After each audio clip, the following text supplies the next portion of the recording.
زمان صاحب استقلالی کشور با بنیاد گردیدن دهها انشاءات گوناگون تری شهر دیگرگون گردیده ایستاده است. اجرا کننده وظیفه رئیس شهر خاروق میرزانبات علیشیر خدابردی و گروه کاری مقامات اجرایی حکومت دولتی شهر خاروق از انشاءات ساخته شونده قلمرو شهر دیدن نموده جهت برطرف نمودن مشکلات موجوده مسئولین انشاءات ساخته شونده سفارش‌های مشخص گرفتند. هنگام بازدید از مؤسسه تحصیلات میانه عمومی رقم 5 و مسئولین این ساختمان برای با صفت بلند انجام دادن کارهای بنیادی در این انشاءات پیشنهادهای سودمند داده شدند. اطلاع داده شد که مؤسسه مذکور از 2 آشیانه عبارت بوده، در آن 10 صنفخانه، کابینت‌های فنی، آشخانه، میدانچه ورزشی عبارت بوده.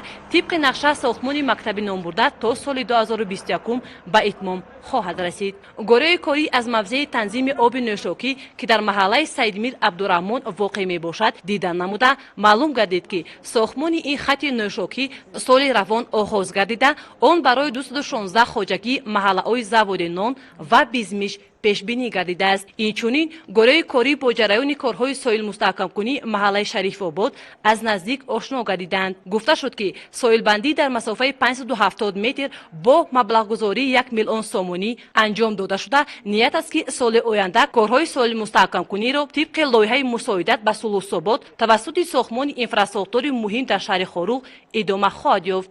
سپس گروه کاری از جریان ساختمان بنای کارخانه خواجگی و منزلی و کمونالی شهر خاروق دیدن نموده برای سر وقت و با صفت بلند انجام دادن سفارش‌های علاوگی داده شدند. ساختمان بنای کارخانه مذکور با مبلغ‌گذاری بانک اروپایی تجدید و رشد به راه مانده شده است. عین حال 15 نفر ساختمانچیان محلی به کار جلب شدند.